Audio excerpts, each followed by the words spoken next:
I was standing in front of my childhood home when my mother said, "We already transferred it to Chloe."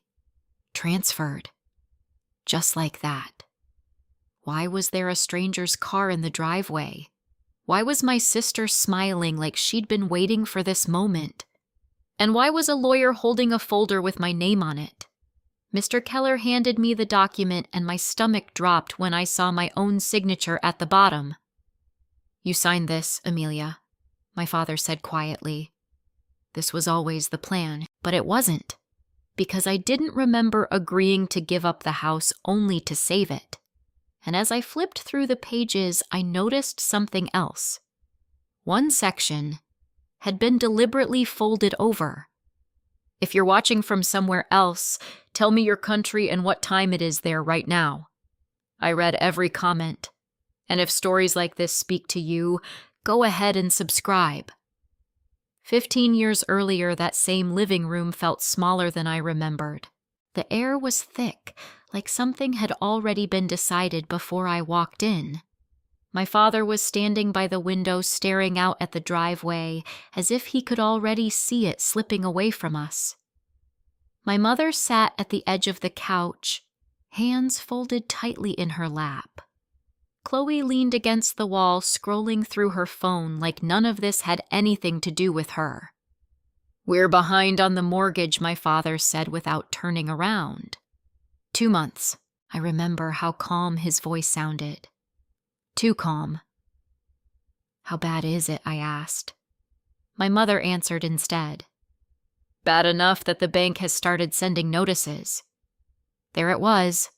The word no one wanted to say. Foreclosure. I had just finished my first year of college. I was working part-time, barely keeping my own finances steady.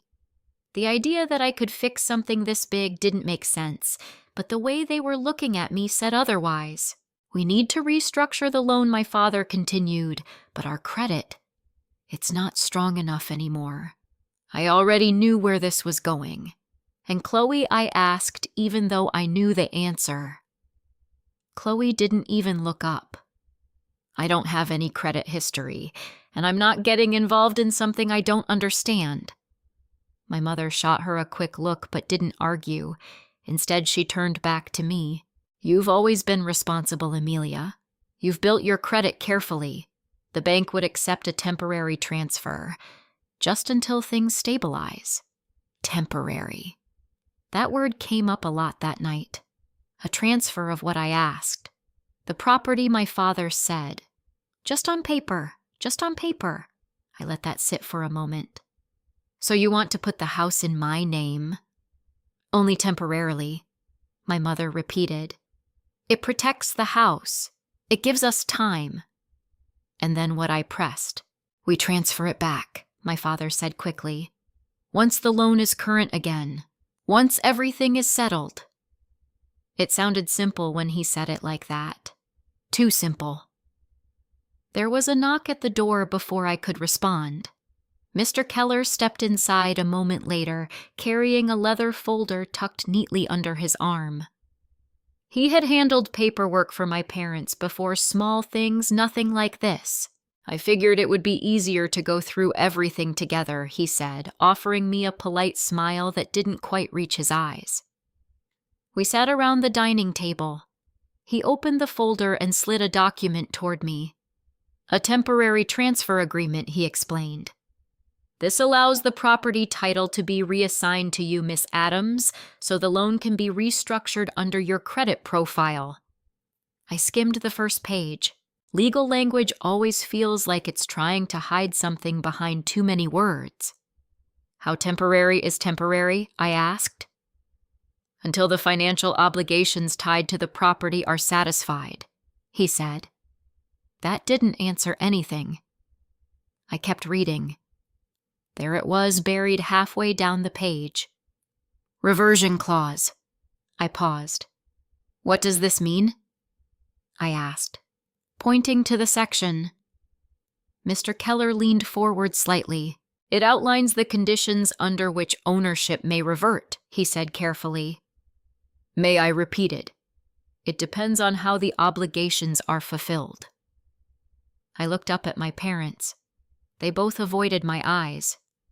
"Emilia," my mother said softly, "this is just standard language.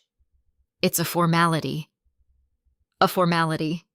Then explain it to me," I said. My father stepped in before Mr. Keller could answer. "It just means once everything is paid off, the house goes back to us. Or to the family. It's not complicated, but it felt complicated because no one was actually explaining it." I looked at Chloe. She finally glanced up just for a second. "This is your thing," she said. "You're good with numbers. If it looks fine, just sign it. Just sign it." Like I was approving a receipt, not deciding who owned the place we'd lived in for nearly 2 decades. I went back to the document. The wording was dense, but nothing immediately stood out as dangerous, at least not in a way I could fully understand at 19, sitting under the weight of everyone else's expectations. I thought about the alternative: losing the house. My mother packing up everything she'd built. My father trying to pretend it didn't break him. Chloe blaming everyone except herself. And me walking away knowing I could have done something. I exhaled slowly. "Okay," I said. Relief moved through the room so quickly it was almost visible. Mr. Keller slid the pen toward me. I hesitated for just a second longer. Then I signed. He took the document back, but not before glancing at me again longer this time. Like he was waiting for me to ask something else. I didn't. I told myself it was because I trusted my parents. But as I watched him close the folder, I felt something I couldn't quite name settle in my chest. Not fear. Not yet. Just a quiet sense that I had agreed to something bigger than what they were telling me. And years later, standing in front of that same house, I realized something else. That night wasn't about saving the home. It was about defining who it would belong to when everything was over. And I had never been told how that decision would actually be made. I sat in my car for a long time before I turned the engine on. The house was still in front of me, but it didn't feel like mine anymore. Not because of what my parents said, but because I didn't know what was actually true. I pulled the document back out of the folder Mr. Keller had given me. The copy, not the original. That detail started bothering me the more I thought about it. I took a photo of every page and sent them to Jason. He called me less than 3 minutes later. "Where did you get this?" he asked. No greeting, no small talk. "My parents' lawyer handed it to me this morning." There was a pause on the other end. "Okay," he said slowly. "First thing, you need to understand something. This isn't the kind of agreement you skim and guess about." I didn't guess, I said. I read it. "Reading it isn't the same as understanding what it does," he replied. Not harsh, just direct. Especially when someone else controls how it's presented to you. I leaned back against the seat. "Just tell me what you see." Another pause. Papers shifting on his end. "Reversion clause," he said. "That's the center of everything here. I figured that much. Do you remember what it actually said when you signed it? No. Not word for word." "That's a problem," he said. I closed my eyes for a second. I was 19, Jason. They told me it was temporary, that once the loan was handled, everything would go back. Back to who he asked. To my parents. The family. I don't know. "Yeah," he said quietly. "That's exactly the kind of wording people rely on when they don't want to be specific." I sat up a little straighter. "What are you saying?" "I'm saying the clause doesn't automatically favor whoever lives in the house," he said, "and it doesn't necessarily favor whoever makes the last payment either." That made me pause. "Then what does it depend on?" He didn't answer immediately. before I tell you that he said I need to ask you something, and I need you to answer honestly. I let out a breath. Okay. After you signed this, did you ever contribute money toward the mortgage? Even indirectly. I stared at the dashboard. A memory surfaced then, another and another. Yeah, I said slowly. I did. How much I don't know. Not all at once. It was over time. Regularly, sometimes monthly, sometimes when they said they were short. I wired money, covered late fees. I even paid a chunk one year when my bonus came in. How many years did that go on? 6? Maybe 7, I said. After that, they told me they had it under control. Jason exhaled quietly. Okay, that matters. How much does it matter? I asked.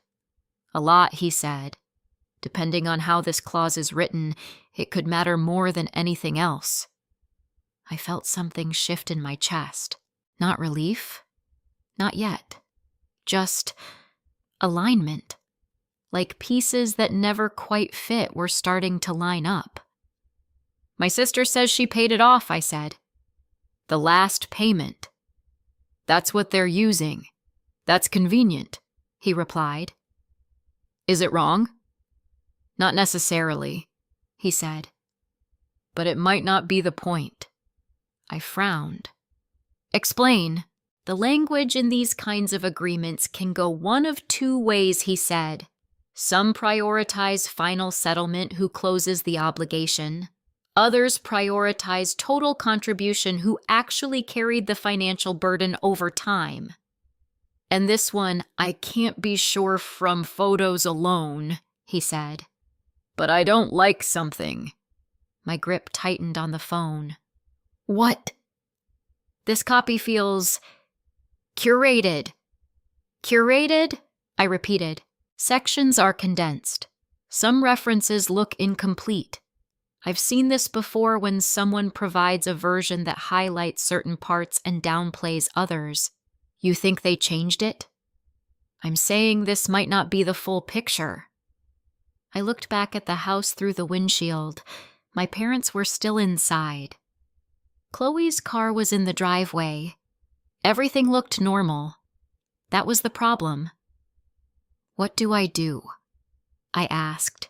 You get the original, he said immediately. The one that was filed, not the one they kept. Filed were county records. If this was done properly and it looks like it was there, should be a notarized recorded version. And that one would have everything. Everything that matters, he said. I swallowed. And if it says what I think it might say, then your situation is very different from what they're telling you. I stared down at my hands. For years, I had believed I was helping my family stay afloat, that I was the responsible one, the one who stepped in when things got difficult. I never thought to question what that role actually gave me in return. Until now. Jason, I said quietly, what exactly are we looking for? He didn't hesitate this time. We're looking for who really paid for that house, he said. Not who says they did. Not who finished it, who carried it. I let that settle, because deep down I already knew the answer. Or at least, I thought I did. And if I was right, then the story my parents had just told me wasn't just unfair. It was incomplete. And maybe intentionally so. I looked at the folder again, then back at the house one more time. Then I reached for my keys, because the next place I needed to go wasn't home. It was the records office. The records office in Franklin County wasn't the kind of place people visited unless they had to. Fluorescent lights, low voices, rows of terminals where strangers searched for pieces of their own past. I signed in, gave the clerk the address, and waited while she pulled up the archived filings. Property transfer? About 15 years ago, she asked. Yes, I said. It should be under Emilia Adams, or my parents' names Robert and Diane Adams. She nodded and typed for a moment. Then she turned the monitor slightly toward me. "Looks like it was recorded properly," she said. "You can access the full file here." Full file. Not a copy someone handed me in a living room. I sat down at the terminal and opened the document. It looked familiar at first, same structure, same opening language. But as I scrolled, I realized something almost immediately. This version wasn't shortened. It wasn't curated. Every clause was intact. I found the section that had been folded over earlier, the reversion clause. This time I read it slowly, line by line. No voices interrupting, no pressure to move faster than I understood. The language was still dense but clearer now. Ownership rights would revert, not based on residency, not based on final settlement, but based on proportional financial contribution toward the satisfaction of the secured debt. I read that sentence twice, then a third time. Proportional financial contribution. Not who finished the race, who carried the weight. My chest tightened as I kept reading. There it was spelled out in terms that didn't leave much room for interpretation. In the event of dispute, documented contributions shall determine primary equitable interest. Documented contributions. I leaned back in the chair. For a second, everything went quiet. Then my mind started moving faster than I could keep up with. All those transfers, all those just this month calls, all the times I told myself it was temporary. I pulled out my laptop and opened my banking history. It took time. Years of records, multiple accounts, old statements I hadn't looked at in a long time. But I started building it, date by date, transfer by transfer. Sometimes it was a few $100s, sometimes a few thousand. 1 year after my promotion, I had wired a lump sum big enough to cover nearly 6 months of payments. I remembered that one. My dad had said it would buy them breathing room. I had believed him. I kept going, cross-referencing amounts, matching dates with the mortgage account I could partially reconstruct from what I remembered. It wasn't perfect, but it didn't need to be. Patterns don't lie when you have enough of them. After about an hour, I stopped, because I didn't need to calculate anymore. The answer was already obvious. I had paid more than anyone else, by a margin that wasn't even close. I sat there staring at the numbers, not angry, not yet, just still, because something else started to settle in as I looked at the totals. This hadn't been accidental, not the way they explained it, not the way they presented the document this morning. They knew what this clause said, or at least someone did. And they had chosen to frame the story around the one payment that favored Chloe, the final one, the visible one, the easiest one to defend in a conversation. I scrolled back up to the clause again. Proportional contribution. Documented contributions. It wasn't vague. It wasn't open-ended. It was specific. And it favored facts over narratives, which meant everything they had told me earlier was built on a version of the truth that only worked if I never checked. I closed my laptop slowly, then reopened the scanned document and downloaded the full file. Every page, every clause, every signature, including mine. When I printed it at the front desk, the paper felt heavier than it should have. Or maybe that was just what it represented. Proof. Not emotion. Not memory. Not who stayed or who left. Just numbers. And agreements. As I stepped outside, the late afternoon light hit differently than it had that morning. Sharper. Clearer. I wasn't guessing anymore. I wasn't reacting. I knew exactly where I stood, and for the first time since my mother said the word transferred, I realized something they hadn't expected. This wasn't a situation where I had to argue, or convince, or appeal to fairness. Because fairness wasn't what this agreement was built on. It was built on contribution, and by that measure, I wasn't the one standing on uncertain ground.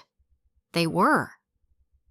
I looked down at the printed document in my hand, then back toward the direction of the house, because now the conversation we were about to have was going to be very different from the one they thought they'd already finished. Mr. Keller's office smelled faintly of leather, and something polished like everything in that room was meant to look permanent. I arrived 10 minutes early. They were already there. My mother sat upright, hands clasped the same way she did when she wanted to look composed. My father leaned back in his chair, but his jaw was tight. Chloe was scrolling again, though slower this time, like she was listening without wanting to appear invested. No one greeted me. Mr. Keller stood when I walked in. "Miss Adams," he said, gesturing toward the chair across from him. I didn't sit right away. Instead, I placed the printed document, the full version, on the table between us. Not the copy, the original filing. "I went to the county records office," I said. That got Chloe's attention. My mother's fingers tightened slightly, but she didn't speak. Mr. Keller's expression didn't change. If anything, it became more neutral. "That's within your rights," he said. I sat down then, finally. "Good," I replied, "because I have a few questions." My father exhaled slowly. "Emilia, we already went over this." "No," I said, cutting in but without raising my voice. "You told me a version of it." Silence settled over the table. I opened the document and turned it toward Mr. Keller. "Can you walk me through the reversion clause?" I asked. He didn't touch the paper. Instead, he folded his hands together. As I explained earlier, ownership may revert depending on how the obligations tied to the property were satisfied. "That's not what I'm asking," I said. I tapped the page. "I'm asking about this part, proportional financial contribution." There it was, the phrase no one had said out loud until now. Chloe shifted in her seat. My mother looked down. Mr. Keller paused just for a fraction of a second. Then he nodded. "Yes," he said. "That clause exists." "Exists." Not explained. "Why wasn't it included in the copy you gave me this morning?" I asked. "It was summarized," he replied. "Summarized," I repeated. My father leaned forward. "Emilia, you're making this more complicated than it needs to be." "Am I?" I asked, turning to him. Because from where I'm sitting, it feels like it was simplified in a very specific direction. My mother finally spoke. "Chloe paid off the loan," she said, her voice tight. "That's what matters." I looked at her for a long second. "Is it?" I asked. Chloe set her phone down. "I handled the final payment," she said. "Without that, the house wouldn't even be in the conversation right now." I nodded slightly. "I'm not disputing that." Her eyebrows lifted like she wasn't expecting that answer. "Then what's the issue?" she asked. I slid another set of papers onto the table. Bank records. Highlighted. Organized. "I want to talk about everything that came before that payment," I said. No one reached for the pages, so I started. "Over a period of about 7 years, I transferred money to support the mortgage," I said. "Sometimes monthly, sometimes in larger amounts when things were behind." My father shook his head immediately. "That was help, not ownership." "I agree," I said calmly. "At the time, that's how I saw it too." I pointed back to the contract. "But that's not how this document defines it." Silence again. Different this time. Heavier. I continued. This clause doesn't prioritize who finishes the debt, I said. It prioritizes who contributes to satisfying it. In total. Chloe leaned back, crossing her arms. That's your interpretation. No, I said. It's the language. I turned the page toward Mr. Keller again. Would you disagree with that reading? He didn't answer right away, and that hesitation, small as it was, said more than anything else in the room. It is one possible interpretation, he said carefully. Is it a reasonable one, I asked? Another pause. Yes, he said. That was the first shift. Subtle, but real. My mother's voice broke through it. This isn't about legal wording, she said. This is about what's right for the family. I looked at her. Really looked this time. For the family, I repeated. Yes, she said. Chloe stayed. She helped us. She made the final payment I finished for her. My mother nodded, and I carried the rest I said. Her expression faltered. My father stepped in again. You left, he said. You built your own life. Chloe was here. I held his gaze. And you called me every time you were short, I said. You asked me to cover gaps. You told me it was temporary.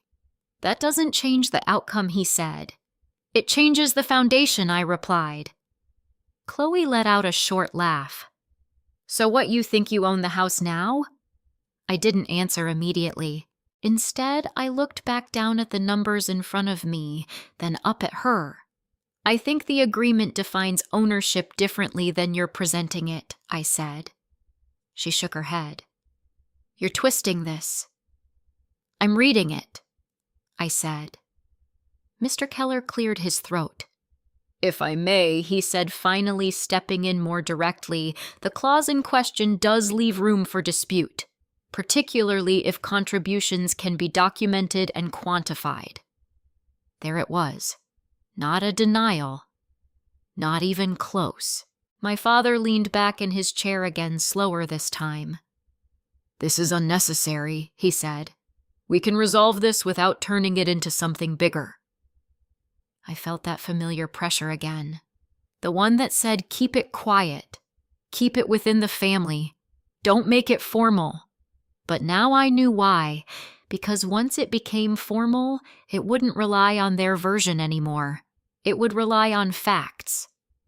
I'm not trying to make it bigger, I said. I'm trying to make it accurate. My mother's eyes softened for a moment. Emilia, she said we never meant to hurt you. I believed that, in a way, but intention didn't erase outcome. I know I said, and I did, but that didn't change what they were asking me to accept. I gathered my papers slowly. I'm going to need time to review everything properly, I said, with independent counsel. Chloe's expression sharpened. You're bringing in another lawyer. I'm getting clarity, I said. My father's voice dropped. You're escalating this. I met his eyes. No, I said quietly. I'm correcting it. I stood up. No one tried to stop me this time. Not with words anyway, but as I reached the door, Chloe spoke again. You know I already have a buyer, right? She said. I turned back. Her gaze didn't waver. The deal's almost done, she added. You can argue all you want, but it's not going to change that. For a second, I just stood there. Then I nodded. Then we're both on a timeline, I said. And I walked out. Because for the first time since this started, I understood something clearly. This wasn't just about who was right. It was about who moved fast enough to make it matter. The Franklin County Records Office had already given me the truth. Now, I needed a strategy. I met Angela Reed the next morning. Her office was nothing like Mr. Keller's no polished surfaces, no curated calm. Just stacks of files, a whiteboard full of timelines, and someone who looked like she cared more about outcomes than appearances. She didn't interrupt me once while I explained everything. Not when I described the agreement. Not when I showed her the transaction history. Not even when I told her my sister was already trying to sell the house. She just listened. Then she leaned back slightly and said, "Okay, let's separate what matters from what doesn't." I nodded. First she said, tapping the contract, "This clause is real, and it's not ambiguous in the way your family is pretending it is. That's what I thought I said." "You're right to think that," she replied, "but thinking it and proving it are two different things." She slid my financial summary closer to her. "Walk me through how you built this." I explained the transfers, the dates, the gaps, the lump sums. She asked precise questions, ones I hadn't even thought to ask myself. "Do you have bank statements for all of these?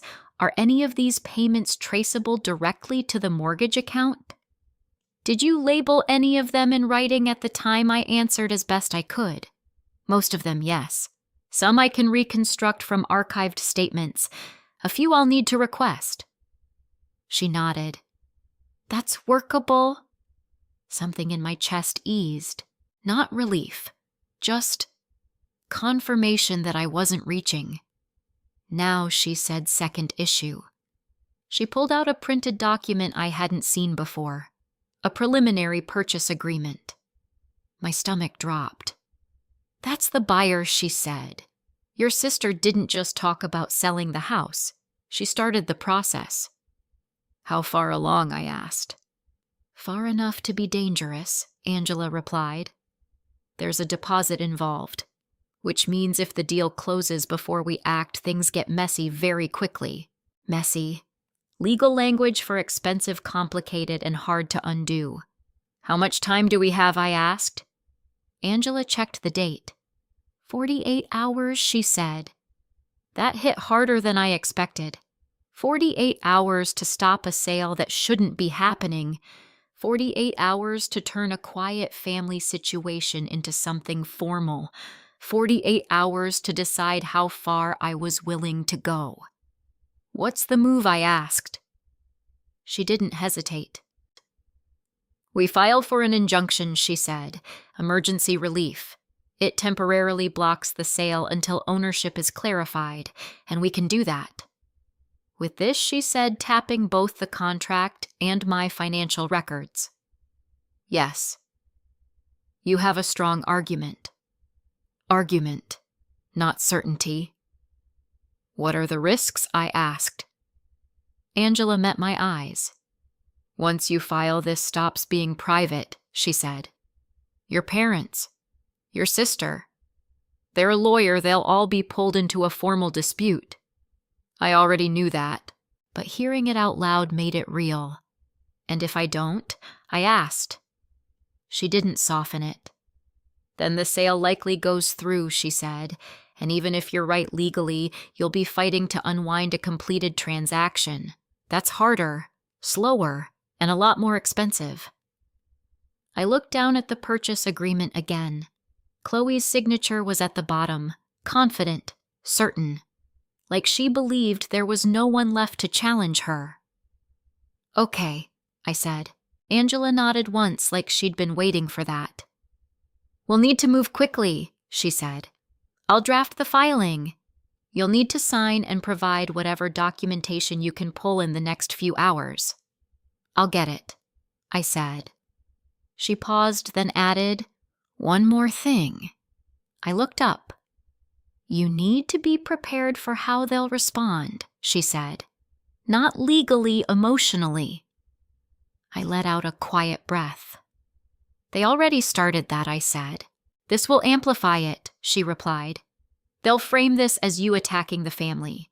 They'll try to make you second-guess the decision." I nodded slowly, because I could already hear the words. "You're overreacting. You're tearing us apart. This isn't worth it." Angela leaned forward slightly. "Stay anchored in facts," she said. "Not in how they feel about those facts." That landed, because that had always been the pattern. Emotion first. Truth second. I gathered my papers. "Let's do it," I said. The next few hours moved fast, faster than anything else in this situation had. I pulled statements from old accounts, requested archived records, dug through emails I hadn't opened in years. Every transfer I could prove I documented. Every gap I noted. By late afternoon, I was back in Angela's office. She reviewed everything, marking sections, flagging key entries. "This is enough to establish a pattern," she said. "It doesn't have to be perfect, it just has to be credible and consistent." Then she printed the final filing. I read it once, carefully. It wasn't emotional. It wasn't personal. It was structured, clear, focused on one thing: preventing the sale of a property where ownership was in dispute. I signed at the bottom. Angela took the document and stood. "I'll file this now," she said. "And then we wait for the court to respond," she said. "If the judge grants the injunction, your sister's sale is frozen immediately. And if they don't—" She didn't answer right away. "Then we adapt," she said. That was the closest she came to uncertainty. I watched her walk out with the filing in hand. And for the first time since this started, I wasn't reacting to what my family decided. I was setting the timeline. That night, my phone stayed silent. No calls from my mother. No messages from my father. Not even a text from Chloe.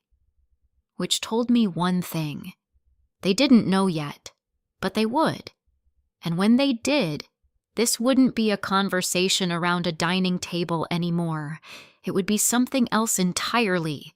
Something they couldn't control. The next morning, my phone rang at 8:12. "Angela, they scheduled a hearing," she said. "How soon tomorrow?" I sat up straighter. "That fast?"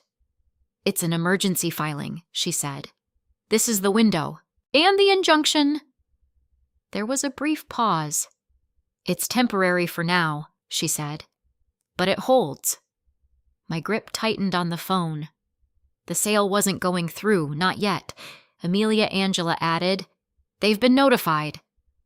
I closed my eyes for a second. "Okay," I said. Because now there was no version of this where things stayed quiet. No version where it stayed inside the family. And no version where they could pretend I wouldn't check. I didn't go back to the house right away. They came to me. My phone started ringing around noon. First my mother, then my father, then Chloe. I didn't answer. Not because I was avoiding them, but because I needed the first real conversation to happen in person, not in fragments. They showed up at my apartment just before 5. All 3 of them. That told me everything I needed to know. My mother knocked first, soft but urgent. My father stood slightly behind her shoulders tight. Chloe didn't wait. She pushed past them the moment I opened the door. "What did you do?" she demanded. No greeting, no hesitation. Just anger. I stepped aside and let them in. I filed for an injunction. I said calmly, "The sale is paused." Chloe let out a sharp laugh. "Paused. You just killed my deal." "I stopped a transaction on a property that's legally in dispute," I corrected. My father shut the door behind them a little harder than necessary. "This didn't have to go this way," he said. I turned to face him. "No," I said. It didn't. There was a moment where no one spoke. Then my mother stepped forward. "Emilia?" She said, her voice softer now. "Why are you doing this?" That question stayed in the air longer than it should have, because the answer felt obvious. "I'm not doing anything to you," I said.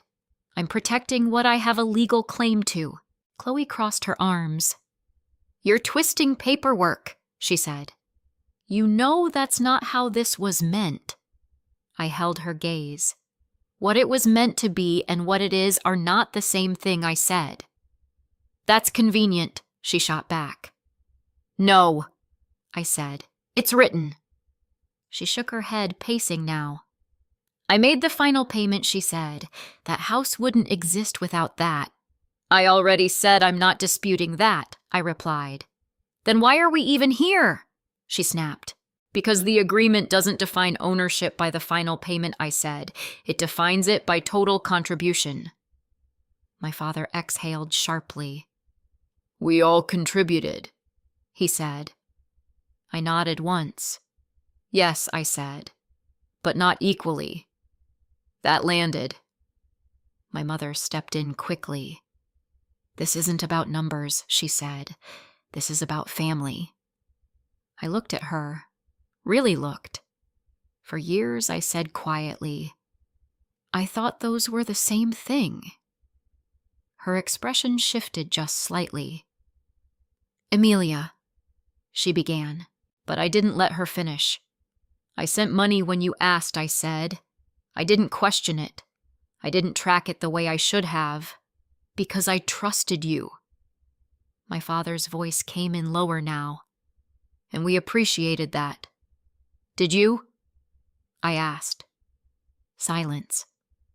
Because appreciation doesn't usually end with being cut out of a decision like this.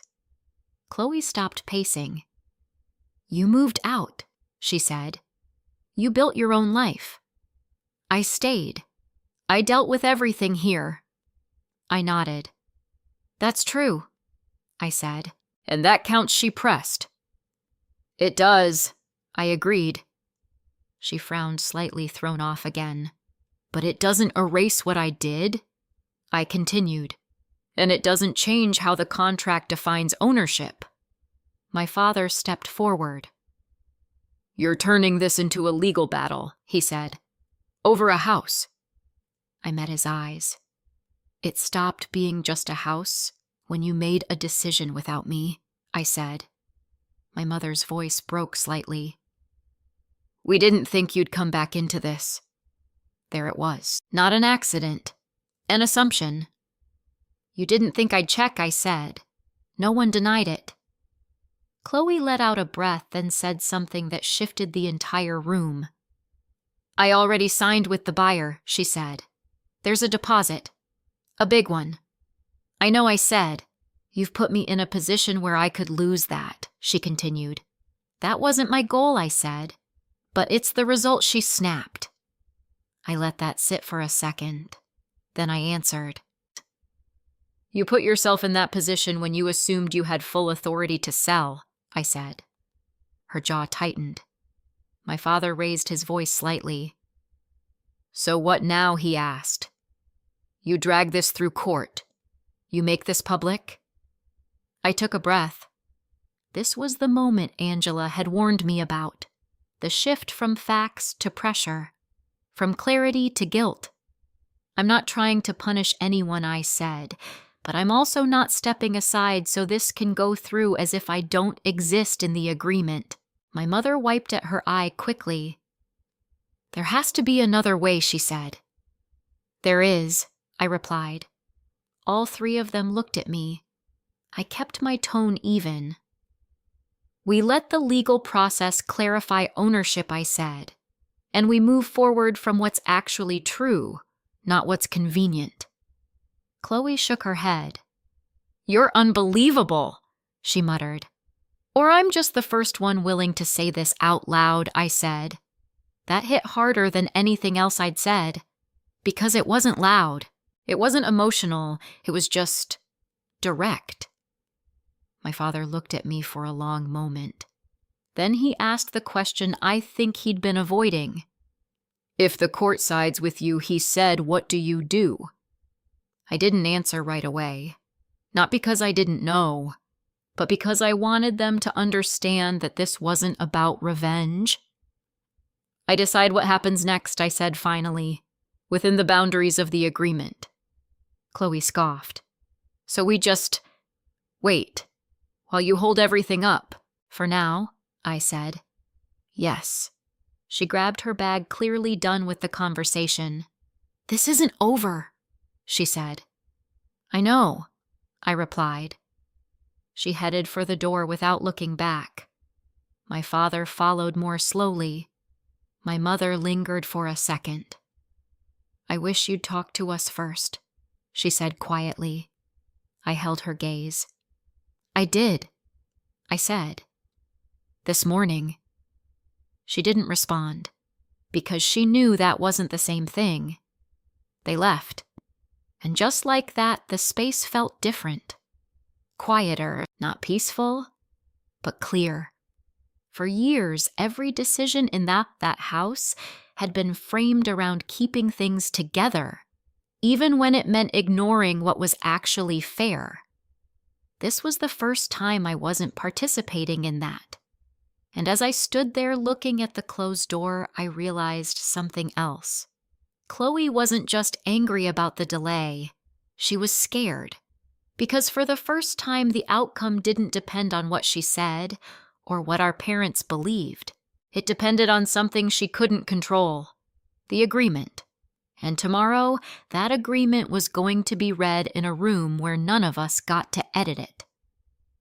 Angela met me outside the courthouse the next morning with a folder already in her hands. "Before we go in," she said, "I want to walk you through how this plays out." I nodded, even though my focus kept drifting to the building behind her. It didn't look dramatic, just brick glass and a set of doors people walked through every day. But today it felt different. "Today isn't the final decision," Angela continued. "It's about whether the court keeps the injunction in place while we move toward a full determination." "So we're buying time," I said. "We're securing it," she corrected, "based on evidence." That distinction mattered. She opened the folder and showed me a printed copy of Chloe's purchase agreement. "This is what they're going to lean on," she said. "Signed contract buyer's deposit timeline for closing." I scanned it quickly. The numbers were higher than I expected. Of course they were. Chloe had probably priced the house aggressively to move it fast. "They'll argue that stopping this sale causes financial harm," Angela said. "To Chloe, to the buyer, maybe even to your parents." "And our argument," I asked. "That ownership isn't settled," she said, "and proceeding with the sale creates greater harm if the property is transferred under a disputed claim." I nodded slowly. Facts versus momentum. That's what this was. We stepped inside. The hallway was already busy, and they were there. My parents stood near the wall, quieter than I'd ever seen them in public. Chloe was with Mr. Keller, speaking in low, sharp sentences. She stopped when she saw me. Her expression didn't flare this time. It narrowed, controlled, measured. That worried me more than anger. Angela leaned in slightly. "Stay focused," she said quietly. "Answer only what you're asked. Don't let them pull you into side conversations." I nodded. We were called in a few minutes later. The courtroom wasn't large, but it felt tight, like every word would carry further than it should. The judge sat already reviewing the file. No introductions, no small talk. "Counsel," he said, looking up. "I've reviewed the emergency filing." Angela stepped forward. "Your Honor, we are requesting that the temporary injunction remain in place due to a legitimate dispute over ownership under a recorded agreement." Mr. Keller followed. "Your Honor, the opposing party is attempting to block a lawful sale based on an interpretation that is at best incomplete." Incomplete. I almost reacted, but Angela's voice stayed steady. "The agreement explicitly defines ownership rights based on proportional financial contributions," she said. "We have provided preliminary documentation supporting that our client meets that threshold." The judge flipped a page. "Mr. Keller," he said, "the copy provided to Miss Adams, why does it differ from the recorded version?" There it was. Not dramatic, not loud, but direct. Mr. Keller didn't hesitate. The document was summarized for clarity, he said. Was it altered? The judge asked. No, Your Honor, he replied. Not altered. Condensed. The judge looked down again, then back up. Condensed in a way that omits specific language relevant to ownership conditions. Mr. Keller paused. A fraction of a second. Yes, Your Honor. That was the second shift, and it was bigger than the first. Angela didn't move. Didn't need to. The judge turned another page. Ms. Adams, he said, looking at me. I straightened slightly. Yes, Your Honor. You claim majority financial contribution toward the satisfaction of the secured debt, he said. Is that correct? Yes, I said. And you have documentation to support this? I do, I said. He nodded once. Preliminary review suggests there is sufficient cause to question the current representation of ownership, he said. Chloe shifted beside Mr. Keller. For the first time, I saw something break through her control. Not anger, uncertainty. Mr. Keller stepped in quickly. Your Honor, regardless of contribution, my client completed the final payment, thereby resolving the outstanding obligation. And where in the agreement does it state that final payment determines ownership? The judge asked. Silence. Not long, but long enough. Angela spoke then. It doesn't, Your Honor, she said, which is precisely the issue before the court. The judge leaned back slightly. Very well, he said. Given the discrepancy between the recorded agreement and the version provided to Ms. Adams, along with the submitted financial documentation, the court finds sufficient grounds to maintain the injunction. Chloe's hand tightened around the edge of the table. The sale of the property is to remain suspended, the judge continued, pending further review and a full determination of ownership. That was it. Not final, but decisive. A pause in everything that had been moving too fast. Next hearing date will be set, he added. In the meantime, no party is to proceed with any transfer or contractual completion regarding the property. He closed the file. Court is adjourned. Just like that. No gavel, no drama. But everything had shifted. Outside the courtroom, Chloe turned to me immediately. This isn't over, she said. Her voice was lower now, less certain. I know, I said. You've put me in a position with the buyer, she continued. Do you understand that? Yes, I said. And you're okay with that, she pressed. I held her gaze. I'm okay with stopping something that shouldn't be happening yet, I said. She shook her head. You always do this, she said. You act like you're being reasonable, but you're just controlling everything. I almost smiled.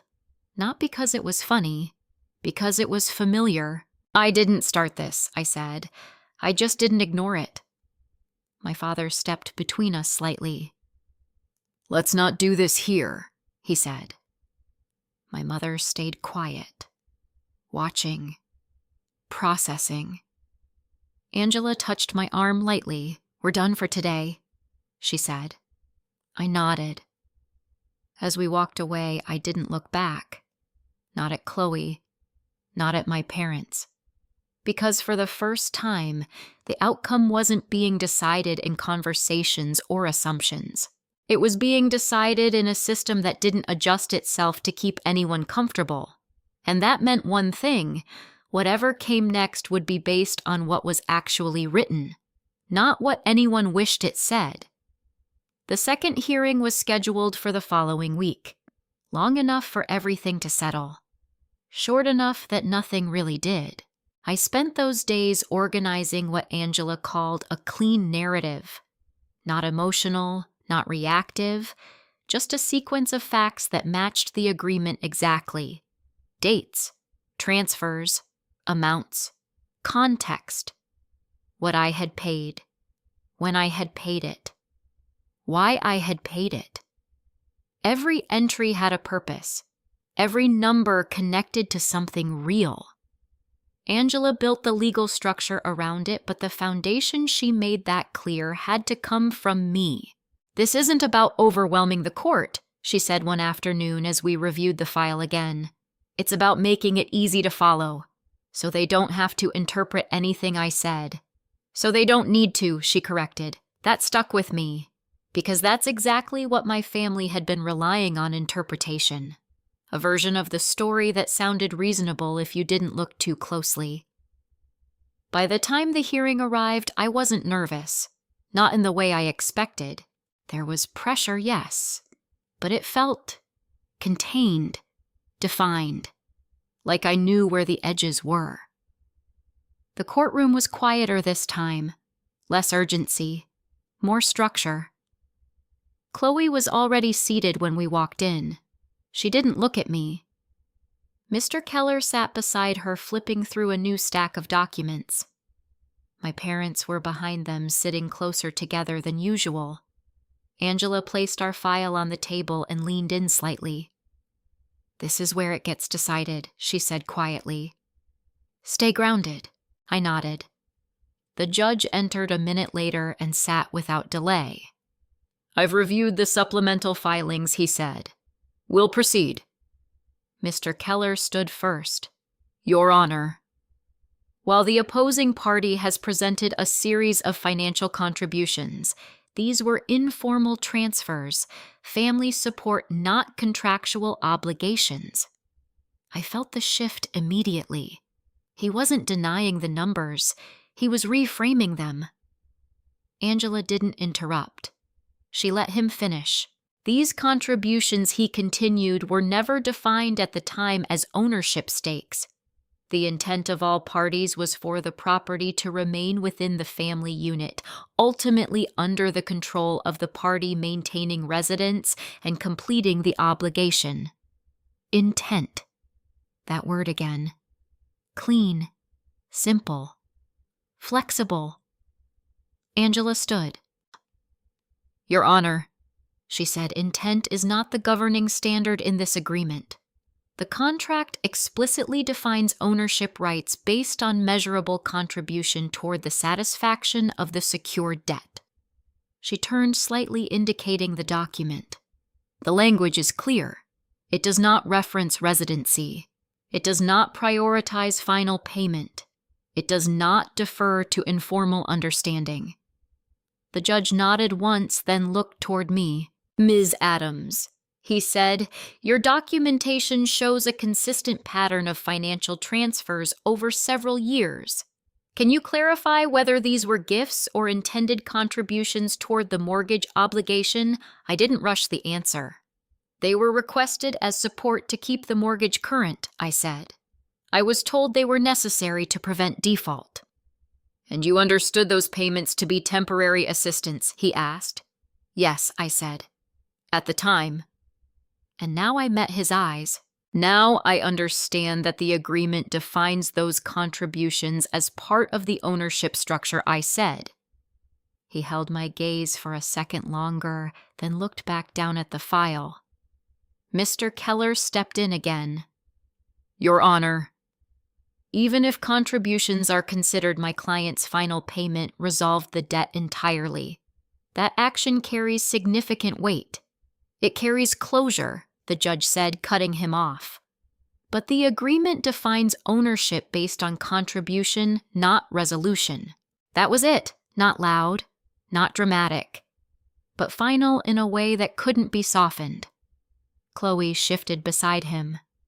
"This isn't fair," she said under her breath, but just loud enough to be heard. The judge looked up. "Fairness is not the metric here," he said. "The agreement is—" Silence. Heavy. Clear. Angela didn't move. She didn't need to. The judge continued. Based on the documented financial contributions and the explicit language of the recorded agreement, the court finds that Ms. Emilia Adams holds the majority equitable interest in the property. There was a slight pause before he added, "Accordingly, authority to sell or transfer the property cannot be exercised unilaterally by Ms. Chloe Adams." I didn't feel a rush of relief or victory, just stillness, like something that had been unsettled for years had finally been placed where it belonged. Chloe leaned back slowly, not arguing, not reacting, just absorbing it. My father stared straight ahead. My mother looked down at her hands. The judge closed the file. "Further proceedings may address disposition of the property," he said, "but as it stands, ownership is to be recognized in accordance with the court's findings." And that was the shift. The one moment everything moved from uncertainty to structure. Outside the courtroom, no one spoke at first. Then Chloe turned to me. "So what now?" she asked. Her voice wasn't sharp this time. It was quieter, different. I looked at her, at my parents, at everything that had led to this point. "We move forward based on what's actually there," I said. "And what does that mean?" she pressed. "It means you don't get to decide on your own anymore," I said. She let out a breath. "Neither do you," she said. I nodded. That's true. That seemed to surprise her. Because for once I wasn't trying to take control. I was just holding my position. Angela stepped in beside me. "We'll discuss next steps formally," she said, "but for now the court's position is clear." My father finally spoke. "You really took this all the way he said." I met his eyes. "I followed what was already there," I said. He didn't respond.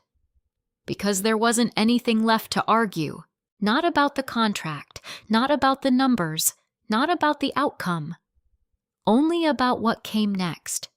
And that was no longer something they could shape without me. The house looked exactly the same the last time I stood in front of it. Same faded shutters, same uneven patch of grass near the driveway, same front door that used to stick in the summer. Nothing had changed, except everything had. Angela had gone over my options with me twice. Keep the house, co-own it under defined terms, or sell it on my terms. None of those choices felt like a win, not in the way people think of winning, because this wasn't about getting the house back. It was about deciding what it meant now that I could. I unlocked the front door and stepped inside. The smell was the same, that mix of old wood and something familiar I couldn't quite name. My mother was in the kitchen. She turned when she heard me. For a second, neither of us spoke. Then she said quietly, "Your father's in the garage."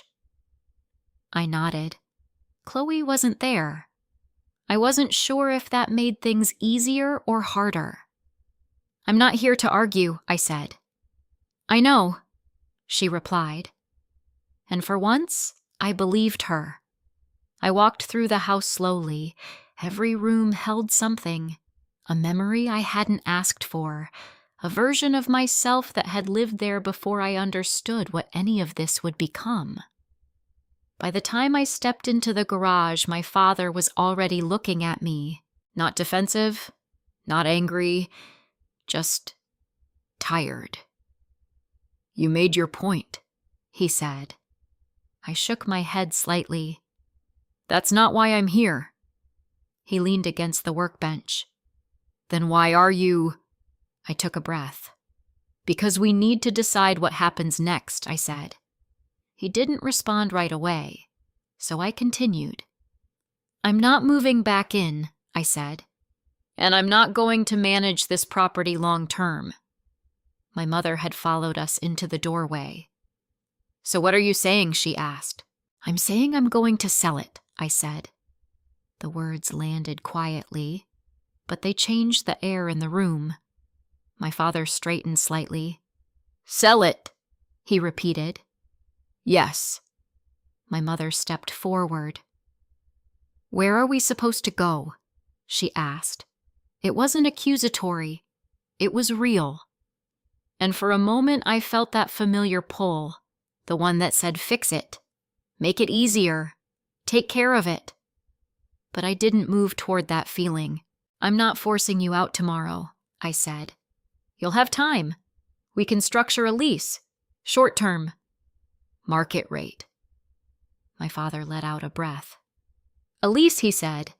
"Yes. Not family. Not assumed. Defined." Chloe walked in then like she had been listening from the hallway. "You're serious," she said. "I am," I replied. She looked around the garage, then back at me. "You'd really sell it?" she asked. I held her gaze. "Yes." "Even after all this," she said. "Because of all this," I answered. That seemed to settle something in her. Not agreement, but understanding. My mother sat down slowly on the edge of a chair. "This was supposed to stay in the family," she said. I nodded. "I know, but you're choosing not to keep it that way." I paused. Then I said carefully, "I'm choosing not to stay in a situation where ownership only matters when it benefits someone else." No one argued with that. Because they couldn't. Not honestly. My father rubbed his hands together once, then looked at me. "You're going to take everything he said." I shook my head. "I'm going to take what the agreement says is mine," I said. "Nothing more." "And us?" my mother asked. I met her eyes. "You're still my parents," I said. But I didn't add anything after that, because that was the boundary, not punishment, not distance for the sake of it, just clarity. Chloe leaned back against the wall. "I didn't think you'd go this far," she said. I nodded slightly. Neither did I. That was the truth. I hadn't planned any of this. I had just followed what was already there. The agreement, the numbers, the facts. And when those lined up, I stopped ignoring them. We talked for another hour. Not about the past, not really. About timelines, logistics, what the next few months would look like. It wasn't warm, but it wasn't hostile either. Just practical. When I finally stepped outside again, the sun was lower in the sky. The house behind me didn't feel like something I had lost, or something I had taken back. It felt like something that had finally been resolved.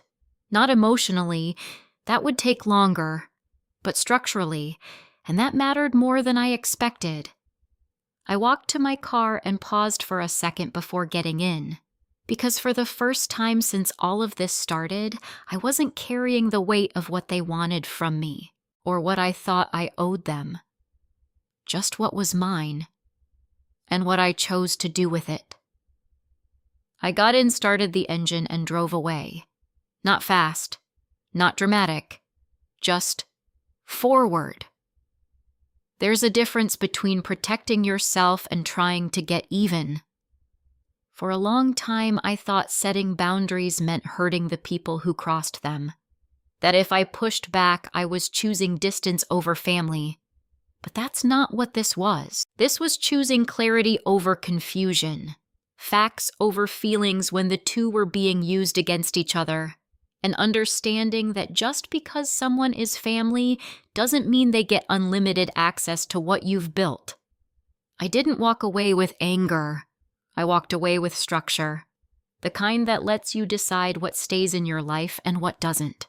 If you've ever been in a position where helping your family slowly turned into being taken for granted, I'd really like to hear your story. And if you're navigating something like that right now, you're not alone. Just remember, setting a boundary isn't the same as closing a door forever. Sometimes it's just locking it until people learn to knock. And this story, like all the ones I share here, is fictional, created for entertainment, education, and reflection.